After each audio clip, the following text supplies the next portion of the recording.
এই যে লোনটা কিভাবে ইএমআই কমছে। ধরুন কোনো ব্যক্তি 50 লাখ টাকার লোন নিয়েছে 8.5% ইন্টারেস্ট প্রতি বছরে, এবং তার যে ইয়ার সেটা হচ্ছে 20 বছরের জন্য। তাহলে তার যে মানে পুরোনো যে ইএমআই যদি যখন সে নিয়েছিল মানে 8.5% ওপরে যে ইন্টারেস্ট, তার উপরে তার প্রতি মাসে লাগছিল হচ্ছে 43,391। এরপর যখন রেপো রেটটা লাগু হয়ে যাবে তখন 8.5% যেটা আছে সেই ইন্টারেস্ট রেটটা কমে 7.5% চলে আসবে ইন্টারেস্ট রেট, এবং তার যে তখন যে ইএমআইটা তার লাগবে সেটা হচ্ছে 40,280 টাকা, অর্থাৎ 3,111 টাকা সে প্রতি মাসে সেভিং করছে ওই ইএমআই থেকে। তার ইএমআই 3,111 টাকা কমে গেল।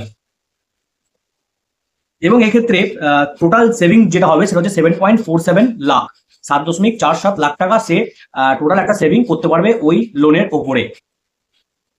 কারণ তাদের টোটাল ইন্টারেস্ট যেটা হয় যদি 8.5% ধরি সেটা হচ্ছে 54.14 লাখ, এবং সেখান থেকে কমে আসতে হচ্ছে 46.67 লাখে কমে আসছে তার ইন্টারেস্টটা। এরপর আসতে হচ্ছে কি না যে আমি আমার বছরটাকে একই রেখেছি, মানে 20 বছরের মধ্যেই আমি লোনটাকে শোধ করবো। তো সেক্ষেত্রে হচ্ছে কি না আমার যে ইএমআই সেটা 3,111 টাকা পর্যন্ত কমে যাচ্ছে প্রতি মাসে।